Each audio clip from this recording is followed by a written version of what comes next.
Një situatë tensioni është regjistruar në pikën kufitare të Qafthanës, ku për disa orë është bllokuar kalimi i një kamioni me pëllumba garues që ishte nisur drejt Serbisë për të marrë pjesë në gara ndërkombëtare. Sipas informacioneve, autoritetet doganore shqiptare kanë ndaluar fillimisht automjetin për verifikime, çka ka sjellë reagimin e përfaqësuesve të shoqatës së pëllumbave garues. Ata kanë kundërshtuar vendimin, duke deklaruar se ndalimi nuk kishte bazë ligjore dhe po pengonte pjesëmarrjen e tyre në aktivitetin sportiv jashtë vendit. Ndalesa e kamionit pëllumave për garën që zhvillohet sot në Beograd, vim dogan, vjen një urdhër, s'keni për të kaluar. Arsye një themi për ç'arsye, sot ka pru letër Fidel Ylli Shkres. Ç'lidhje ka, i thashun, Komiteti Olimpik në atë.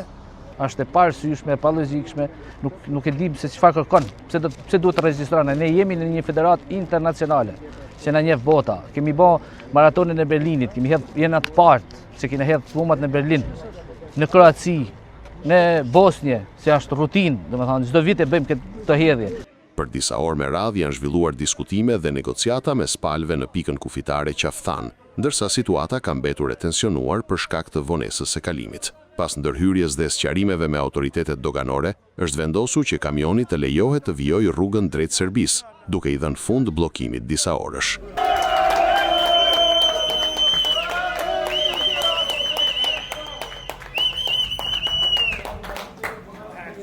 Përfaqësuesit e shoqatës e kanë cilësuar vendimin si një zgjidhje të drejtë dhe kanë theksuar se pjesëmarrja në këto gara përfaqëson jo vetëm pasionin për sportin e pëllumbave garues, por edhe përfaqësimin e Shqipërisë në aktivitete ndërkombëtare. Ndërkohë, sporti i pëllumbave garues vijon të jetë një aktivitet tradicional në disa vendet e Europës, i bazuar në aftësinë orientuese dhe shpejtësinë e pëllumbave në gara në distanca të gjata.